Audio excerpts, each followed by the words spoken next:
Your crochet or knitting isn't always feminist, and I'm going to explain why. Hi, I'm Carla. If you're new here, I'm sharing my life abroad, video essays, and crochet sewing content on my channel if you want to subscribe and be one of my first 100 subscribers. So I've been consistently crocheting for over a year, nearly 2 years now. If you're watching this because you're also into crochet, knitting, other crafts, and making stuff, let me know in the comments if you've had similar thoughts to all of this. When I first got into crochet, feminism, politics, etc., were far from any of the thoughts that I had associated with the craft. But whether you like it or not, there are politics behind crocheting, knitting, and making. But before I get into all that, let's see where it all began. I'll be talking about knit and crochet somewhat interchangeably, but simply because it's been suggested that knitting was invented in Egypt between 500 and 1200 AD, whereas crochet wasn't established as a craft until the early 1800s. Basically, knit was a precursor to what we know as crochet today, and that's why I'm talking about them interchangeably. And also, of course, this includes other things like sewing, weaving, other sort of domestic arts. So kind of like the history of heeled shoes, knitting didn't always belong to women. In fact, in late medieval times, men knitted as a trade. It was a valued skill. It is a craft that one has to master to be able to do it in a way that is valued. And this concept of mastering, as Penelope Hemingway says, is a very masculine concept. So not only were men attracted to knitting due to the need to master it as a skill, as well as for its practical uses in trade, but also it played a part in their cultural traditions, specifically mystery traditions. So the mystery traditions included mystery plays, which were plays that were performed in public and often organized and funded by guilds of craftsmen. So while of course craftsmen participated in these mystery plays to declare their faith, they also used it as an excuse to advertise their skills. The British Library describes them as wealthy and powerful. Knitting was an innovative skill to have because this was the first time that you could have a fabric that was actually elastic as opposed to being like stiff and woven. Who wouldn't think being a knitter wasn't an edgy, exciting occupation? So what changed? According to Hemingway's research, for which I'm really grateful because there's not a whole lot readily available on this topic, it was in the mid to late 19th century when knitting became feminine and uncool. And like many trends, rural communities were the last to catch on. And in less rural areas where middle classes are more easily able to form, knitting became a hobby. And who had time for hobbies? Rich people, specifically rich women. This feminizing of knitting as a craft led to knitting being perceived as an idle waste of time, an amateur feminine pursuit to be followed safely from within the cage of domesticity, a belittling of both the craft and of women. But those who also had time to knit, or should we say forced time, were slaves and prisoners. So now with knitting becoming a hobby, less people could do it as a skill, or at least a respected skill. But of course, the skills of making have still remained important, despite knitting being ranked down in our perception of what we respect as a craft for a person to have. We're jumping far into time now, and I won't spend too much time on this because we've all learned so much about this time period in school. But making skills and women's labor in general had a resurgence of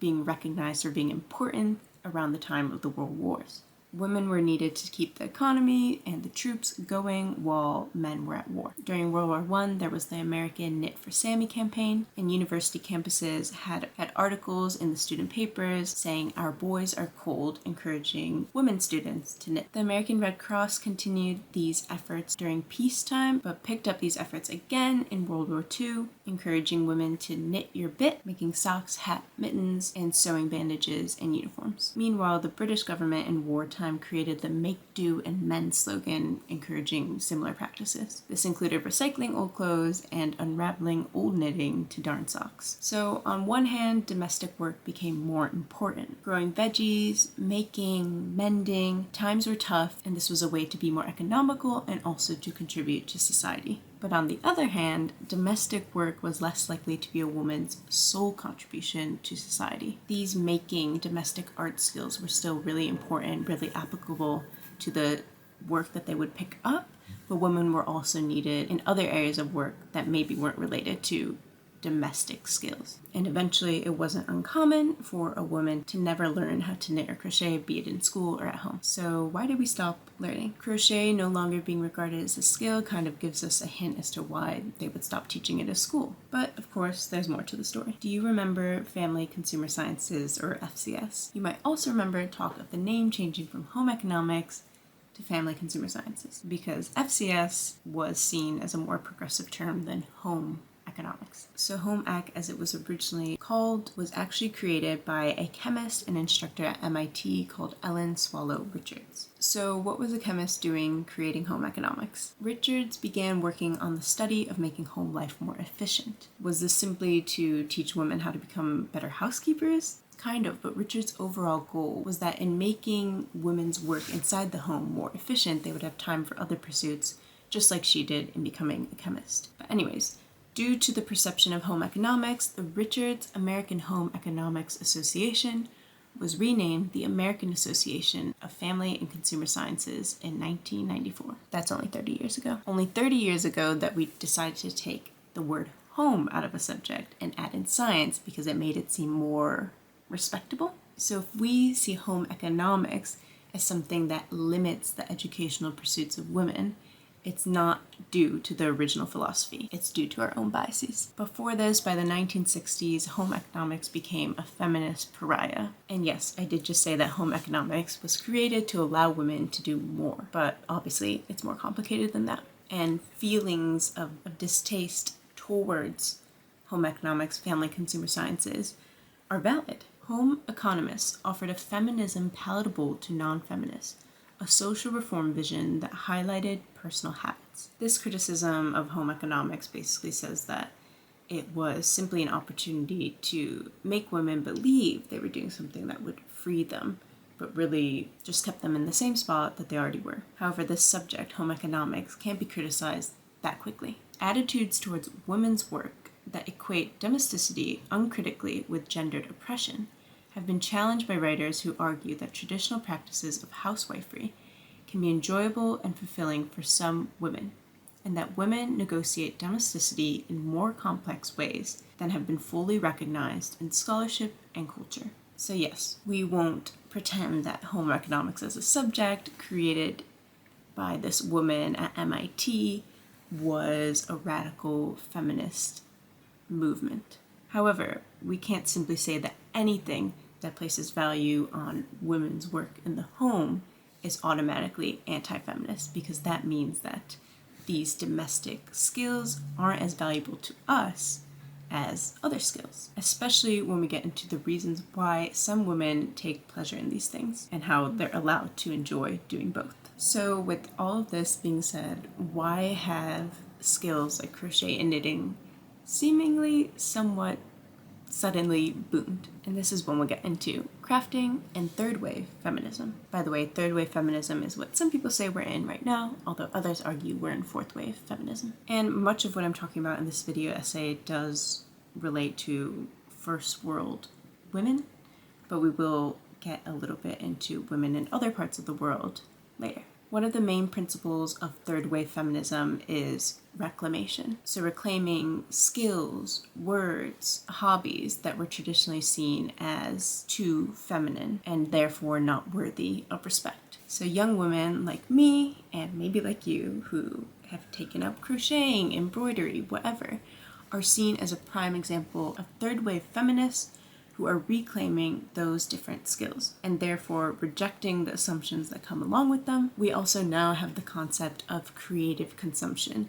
So people like me rebelling against mass-produced items in order to DIY and hopefully make things more sustainably, and to teach yourself how to make things, and creative consumption, because in the process you're being creative, but you are still consuming products. You see this a lot on crafting TikTok where it's like, why would I buy this for $20 from Target when I could make it with $70 worth of materials?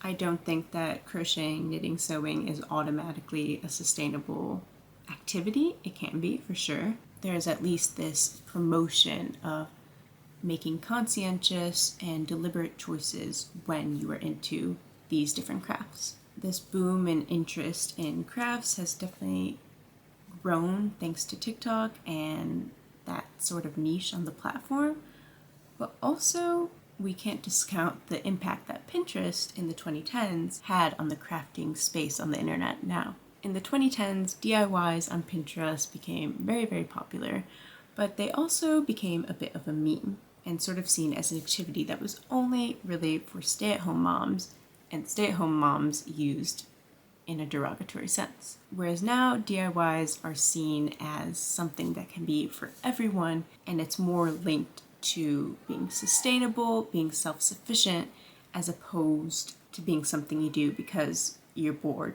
This is also another example of third wave feminism reclaiming these different crafts in order to fix things as opposed to just for the sake of it. So basically the culture around DIYs have gone from the Pinterest 2010 sort of aesthetic of making just because you can to now DIY is becoming a really popular thing on TikTok, especially in the crafting community, for being a more sustainable way to consume, for being self-sufficient, for not supporting fast fashion, etc. But I don't think we could have had the culture we have around DIYs now without all those DIY Pinterest projects that soon became memes. So we've reclaimed crochet, knitting, and other crafts. Woo! But is it still patriarchal? Kind of. Today, the public image of knitting, as communicated in news media reportage and online lifestyle content, TikTok included, divides knitters into two camps. Fusty granny knitters situated within the private home, who personify all that is outdated for women, and youthful, cool, feminist, public knitters, who represent a new form of what we have called hipster knitting.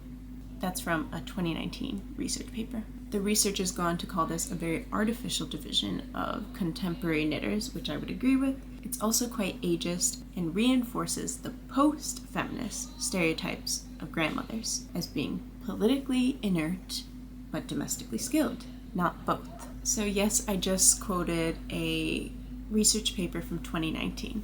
I love that there's more research on this topic, especially from proper academic sources.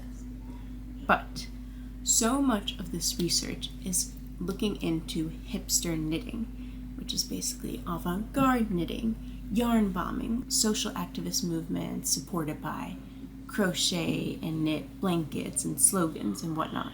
And while these things are so cool, we do run the risk of repeating history by looking down on the granny knitters, the people who do it in their own home for leisure, as less than these grand, innovative acts of making. Why is it that for a woman or any person to be respected for knitting or crocheting, that they have to say something with their project? And why do we continue to place so little value on the restful activities and work that is done in the home? Okay, I'm switching locations soon because golden hour, I love it, but the shadows for the rest of the video essay aren't going to be a good look, so see you soon. So let's continue. This division of makers into granny knitters or crocheters or whatever and hipster knitters is patriarchal in and of itself. It reproduces the patriarchal privileging of public, intellectual, politically engaged forms of leisure over sedentary domestic practices that are largely, but not exclusively, enjoyed by older women. This links to patriarchal value systems that understand the home as of lesser significance than the masculine public sphere. The undervaluation of granny knitting also recalls second-wave feminism's imperatives for women to escape the stultifying confines of housewifery. And even in 2007, Germaine Greer wrote that knitting was a way to keep women busy, wasting their time. So clearly, even though we've moved on from certain notions of what it means to have domestic skills, to be interested in domestic arts, we're still prioritizing making a statement, being public, being vocal, over restful creativity. If you're watching this because you like to crochet or knit, you probably enjoy these activities simply for being fun activities, for being a good creative outlet, and for making something out of nothing. A study has shown that women enjoy knitting in the home because it helps them to forge emotional links with other women, feelings of kinship with their ancestors, and a creative space where they can get a sense of accomplishment. I would actually attend a sewing group in London, and I was always the youngest person there. But what surprised me was a lot of the other women, who were probably 50s to 70s, a lot of them were learning how to sew themselves. They didn't know how to sew beyond maybe like a basic stitch. And you would expect everyone to be like maybe really cute and quiet and timid and just making nice little things for their granddaughters or daughters. But really, people were, yelling, getting frustrated with the machines, but still like lots of camaraderie and just the space to be yourself and not have to confine to being a granny knitter like they were, and me being a hipster knitter like these studies would suggest we have to be. What you actually saw was that there was a space for people to be as complex as they are, and to also talk about sewing because that's fun. Speaking of this paper, I really love a section they included, which you don't see a lot in academic papers, which was colleagues' reactions to our research. They wrote, "The next section will discuss the unusual reactions to our research from some academic colleagues." And they basically explained how colleagues would react to their work if it was silly, as if the researchers must have some sort of self-interest. It just goes to show that this very non-feminist attitude towards domestic arts has persisted in both academic spaces, where many people tend to be quite progressive, and in society as a whole. But think about it. How do we define sociology? It's the study of how society works, how we forge relationships with each other, how we build structures to live based off of that. And I think that the features of crafting lend themselves perfectly to sociology. Some sociologists agree. One writing, "A female needleworker can become a sociologist but does not bring her work out in staff room, boardroom, or pub without risk." Basically, a woman can be a sociologist, but if she's going to knit, she should do it at home. In this section of the paper, they go on to say that mentions of their research would invoke either someone being very confused or very excited, meaning it showed itself to be a very polarizing topic of research, which to me means it's a topic worth studying. So, can domestic arts really be reclaimed? Well, let's start with this. Remember when I said that I was largely talking about first world women, and that later I would hint at why things are a bit more complicated because we're not focusing on people who exist in the third world. And I thought this quote summed it up really, really well. "The pleasure of engagement with contemporary popular culture cannot be dismissed, and yet the experiences of third world women and men who work in textiles complicates the potential for reclamation and celebration of feminist knitting practices." You might have seen earlier this year, maybe last year, that Shein was selling yarn. Maybe they still are. Would you buy your yarn from Shein? Probably not. Most crocheters, knitters are quite aware of sustainability practices, especially in fashion, and try to stray away from participating in that. There has to be more thought that's put into where the actual materials you're buying come from. So who spun your yarn? Did it come from an animal? Was that animal treated well? Was the factory worker treated well? Who packaged your yarn? Where was it shipped from? How was it shipped? How was it packaged? Etc., etc. And as this is a hobby that has really boomed for lots of young people, we can't necessarily all afford to buy 100% sheep's wool spun in Scotland for every single project that we make. And so you have to take into account, let's say you're making a feminist statement sweater made of cotton yarn that came from Bangladesh. Were those workers who were manning the machines that spun the yarn treated well? At the end of the day, it's still a form of consumption. There's levels to everything, but I think it's good to acknowledge that it's not perfect. But if we go back to this question of whether or not it can be reclaimed, another principle of third wave feminism is freedom of choice, and freedom of choice as a necessary human right. So within that framework, we can say, because I choose to crochet, because I choose to knit, because I choose to sew, it is feminist to me, it is relaxing to me, or it's labor to me. So in this way, crafting can mean whatever it means to you because you chose that. And this is a form of independence. I like this quote from Debbie Stoller. Some of these women were pierced, dyed, and tattooed. Others were fashion-forward, trendy types. Still others were of the crunchy granola variety, and plenty of them could not be categorized at all. The knitters that Stoller sees are not necessarily radical, progressive, political, or even feminist, but the fact that people can choose to participate in crafting without stereotypes getting in their way and are able to make it their own is enough for many feminists. An example of a sort of, depending on who you're talking to, failed form of reclaiming crafts would be the cat hat, I'll call it, from 2014. It sort of became a meme of girl boss, cringe, white feminism that was not inclusive of trans women or women of color. This is a complicated issue because some people say it's just a symbol, other people say that the symbol matters, other people say it doesn't matter what the original intention was, but what it became wasn't feminist enough. And craftivism in general, when it's used that way, is often looked down upon. But this isn't a new thing to mix crafts and activism together. So we discussed wartime crafting slogans earlier, and there are plenty of other examples like the AIDS memorial quilt, where there were 47,000 different panels stitched together, which has been a part of a traveling exhibition since 1987.